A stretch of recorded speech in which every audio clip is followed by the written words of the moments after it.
The first bout in our Grand Slam of boxing, Michael Nunn versus Dan Morgan for the WBA Super Middleweight Championship. As we go behind the scenes and take a look at Michael Nunn in his dressing room, getting ready to defend his WBA Super Middleweight title against Irish Danny Morgan.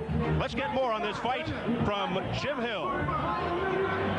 All right, Steve, thank you very much. The WBA Super Middleweight Championship is our first bout of the evening.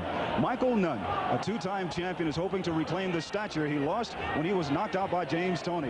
That KO loss cost Nunn his IBF Middleweight Championship. Since then, he has been reborn as a super middleweight. He's a champion once again and wants to keep his belt. The challenger, Dan Morgan, has previously fought for the WBA Super Middleweight Championship. That bout ended abruptly and in disaster. Cristioso knocked out Morgan in the second round. Coming up, Nunn defends his second title, and Morgan challenges for his second time.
Don't got a lot of money, and I ain't gonna let this opportunity for my life slide away from me.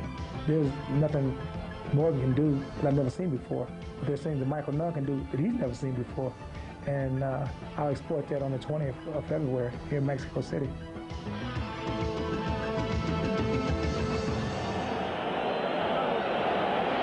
So Nunn believes he was born to be a member of boxing's ruling class, and Morgan believes that hard work will be rewarded. So we'll see if Nunn rules or if Morgan gets the job done. Let's go to ringside and Steve. Thanks again, Jim. We are closing in on Michael Nunn versus Dan Morgan for the WBA Super Middleweight Championship. Nunn taking this fight only 22 days after his first defense of the title, a unanimous decision over Victor Cordoba. Now, originally, Julian Jackson was scheduled to fight Gerald McClellan for the WBC Middleweight Championship, but Jackson hurt his hand in training, so enter Nunn versus Morgan. Ferdy, are we looking at a total mismatch here? Well, you'd have to say it's close to it, because the only chance that Irish Dan has is his punch, to land one punch on Nunn, which isn't easy. So I characterize this as a punch and a prayer. If Morgan doesn't land a punch, he hasn't got a prayer. How about Morgan's strategy for an upset? Morgan's strategy's got to be just to come out and bomb, to try to get him in a fight. Nunn is such a superior boxer. He really is head and shoulders above Morgan. Morgan's only chance is to hope that he lands a good shot. Cinderella time. It's Tokyo again. It's Douglas and Tyson. It's a hopeless underdog against a champion, and just maybe that one punch will land. Now, Nunn went 12 rounds with Victor Cordoba just 3 weeks ago and took several low blows. Do you think that took anything out of him? No, not at all. After 24 hours, all of that goes away. Besides which, I think a lot of that is acting. They wear this tremendous cut, which you can hit with a baseball bat. No, I don't think it has any factor whatsoever in this fight. All right, so it's Nunn and Morgan. Let's take a look at the challenger, Irish Danny Morgan, in the ring. A steelworker out of Minneapolis, Minnesota, 41-2 with 30 knockouts, rated number 12 by the WBA. Tonight, his second title shot, losing via TKO in the second round to Chris Tiozzo in 1990 for this very title. Morgan, a former U.S. Marine, was taught to box along with his 5 brothers by his father, Jim, who gave up boxing to become a pro wrestler.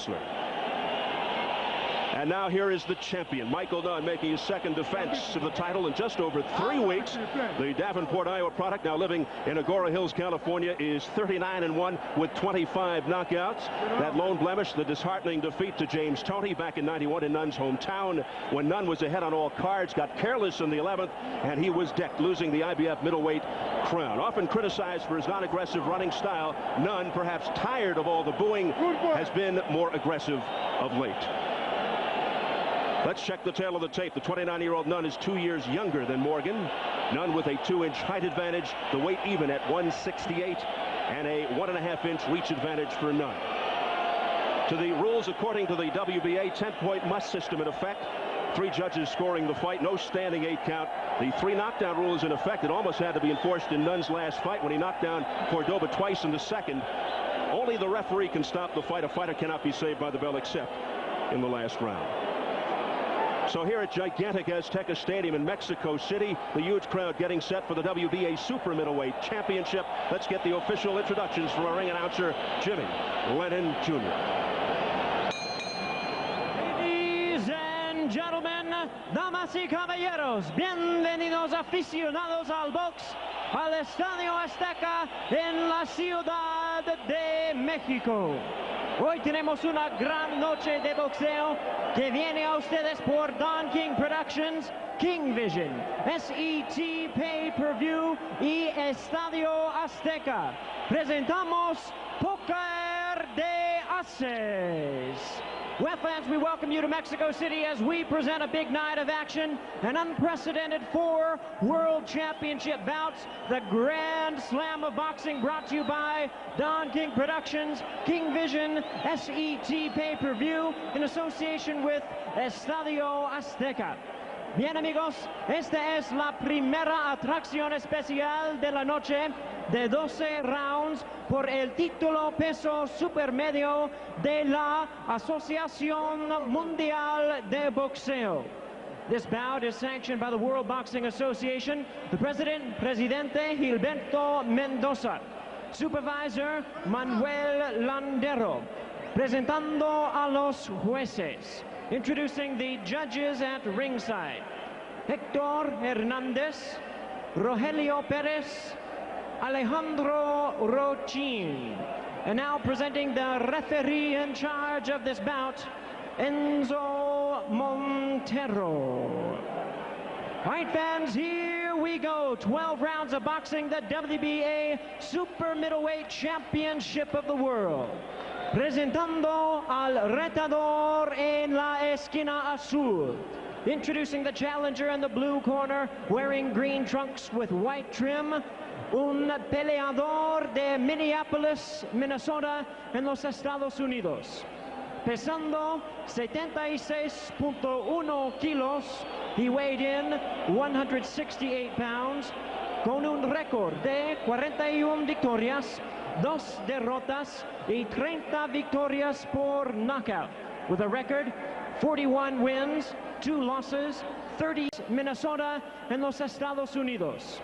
Pesando 76.1 kilos, he weighed in 168 pounds, con un récord de 41 victorias, 2 derrotas y 30 victorias por knockout, with a record 41 wins, 2 losses, 30 wins by way of knockout.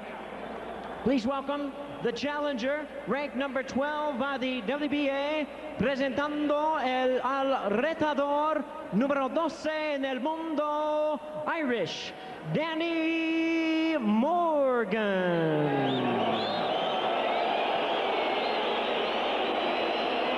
Y al campeón en la esquina roja, his opponent across the ring in the red corner, wearing white trunks with red and blue trim.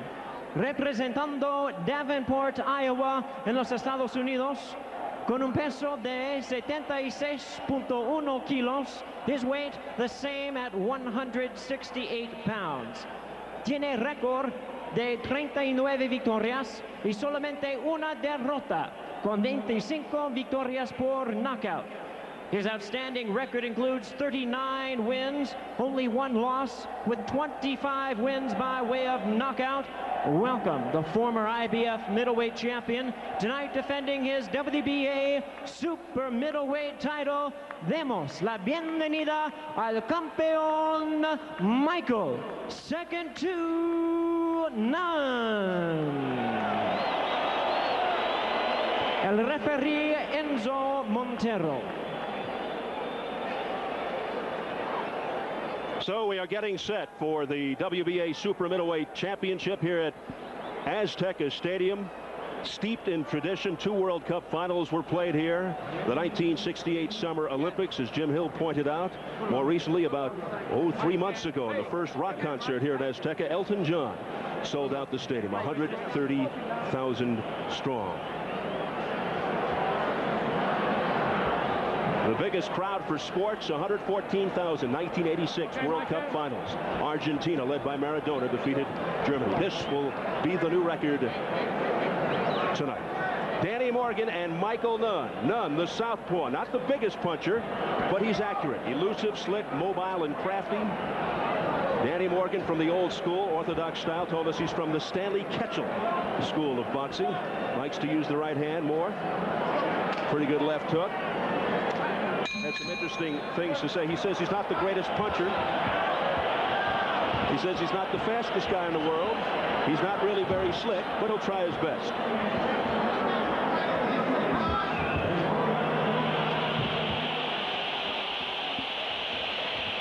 Irish Danny Morgan. Tonight, his second title shot, losing to Chris Teozo. After beating Victor Cordoba on January the 30th, Michael Nunn was home relaxing when he got a phone call. You want to fight again on February 20th was the question. Michael said, why not? And here he is. This is the shortest amount of time between fights for Nunn, but he told us he had no reservations about it whatsoever.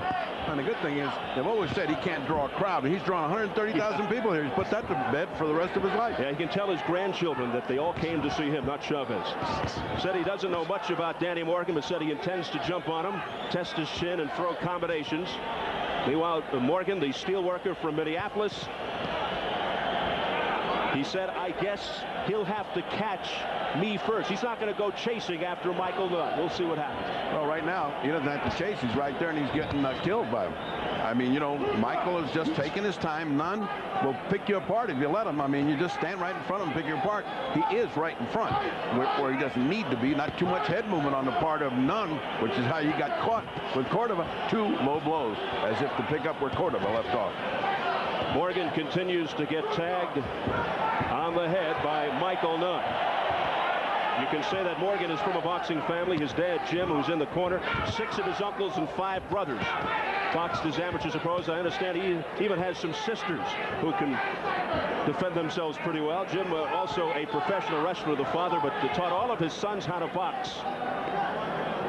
Well, he sure wants to taught him how to punch, because this guy's got a great punching record. And if he's got that kind of a punch, I have no idea why Michael Nunn is standing right in front of him without any head movement. He's punching and leaving his head right there. It's not like Michael Nunn. He must be asleep here this first round, like taking this too easy. Well, he did fight 22 days ago. That should make him sharp, not dull. Now he's starting to open it up a little more. Michael Nunn going to work. Late in the first round, and Morgan is down on his knees. And that's what you see, the difference in class. The speed, the reflexes of a champion like Nunn against a guy who's got a good heart, but hasn't got any kind of speed or idea of what to do with that speed when it comes at him. Gets up late in the count. 20 seconds remaining in the first round. And Nunn goes right back to it. Trying to end it early with a big left hook. He might beat this count if he wants to. He doesn't want to. And that's it. It is all over. Of course, a fighter cannot be saved by the bell except in the last round. But it's academic, a moot point, as this one is over in the final seconds of the opening round. And you can hear the reaction from the crowd in the background. Well, you can't blame them. They've paid top dollar to come here. They want to see action. The problem here is a willing guy, but just not the class of the other fighter. It's 2 different kinds of people. It's just like putting a great college player to playing a Jordan one-on-one. I mean, it's a different class. It's a different world. Well, we labeled it a mismatch at the start of the broadcast, and that's exactly what it turned out to be. A short night for Michael Nunn. The trip from California to Mexico took a lot longer. Well, he will be able to say that once in his lifetime he fought before 130,000 people. Let's take a look at what this first knockdown looked like, because really it's speed of hand. What you're looking at here is a guy that's got such great reflexes, and a guy that really doesn't know how to block anything, doesn't know where the punches are coming. Look at these. He got his hands down. He is totally outclassed and outsped, and that's a sort of fold down rather than just a collapse. And as he came back, he has no idea of where to go with the defense. He didn't even try. He's completely out. Well, I know where he's going next, back to the steel mill in Minneapolis, Minnesota. Yeah, but he can go back there and say, yeah, you chumps never fought before 130,000 people. This is the first knockdown, as we saw before, and it hadn't changed a bit since we last saw it. It's exactly like it was before. A overwhelming display of fast hands against an inept opponent. And now the last knockdown and the end of the fight in the final seconds of this first round. Of course, by this time, Steve is looking for the exit door, and Nunn is, oh, look at that. Perfect, right on the button. He shouldn't have gotten up. If he had gotten up, the referee should have stopped it. Let's take a second look at that, because it was just like a perfect hand. Look at that. Oh, you can't throw that better. It's a nice left overhand, left, and out he goes. So Michael Nunn lifting his record to 40-1 with 26 knockouts. His second defense of the WBA Super Middleweight Championship. His first was just 3 weeks ago over Victor Cordoba.